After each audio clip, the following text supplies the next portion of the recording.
મકાનમાંથી ચોરી કરી ભાગેલા ચોરનો પોલીસે પીછો કરી સાંકરડા વિસ્તારમાંથી ઝડપી પાડ્યો હતો અને પોલીસે તેની પાસેથી 12 તોલા દાગીના અને રોકડા ₹5.5 લાખ કબજે કર્યા હતા। કારેલીબાગ અને આસપાસના વિસ્તારમાં ચોરીના બનાવો રોકવા તેમજ ગુનેગારો પર નજર રાખવા માટે ડીસીપી પન્ના મોમાયાએ સૂચના આપી હોવાથી અધિકારીઓ અને પોલીસની ટીમ દ્વારા આખી રાત પેટ્રોલિંગ કરવામાં આવે છે। આ દરમિયાન આજે પરોઢિયે 5 વાગે કારેલીબાગ પોલીસની ટીમ પેટ્રોલિંગમાં હતી ત્યારે મુક્તાનંદ સર્કલ પાસેથી સ્કૂટર પર થેલા લઈને જતા એક શખ્સ પર શંકા જતા પોલીસે તેને અટકાવ્યો હતો, પરંતુ સ્કૂટર સવારે ફૂલ સ્પીડમાં સ્કૂટર દોડાવ્યું હતું, જેથી પોલીસે તેનો પીછો ચાલુ રાખ્યો હતો।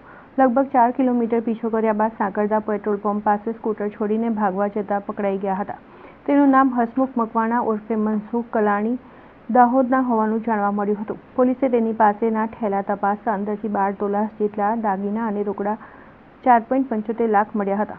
રીઢાચોર હસમુખે મત્તા આમ્રપાલી કોમ્પ્લેક્સ પાસેના વ્હાઇટ હાઉસના મકાનમાંથી ચોરી હોવાની વિગતો ખુલતા કારેલીબાગ પીઆઈ ડીવી બલદાનાએ મકાન માલિક ધર્મીન રજનીકાંત પટેલની ફરિયાદ નોંધી કાર્યવાહી કરી હતી।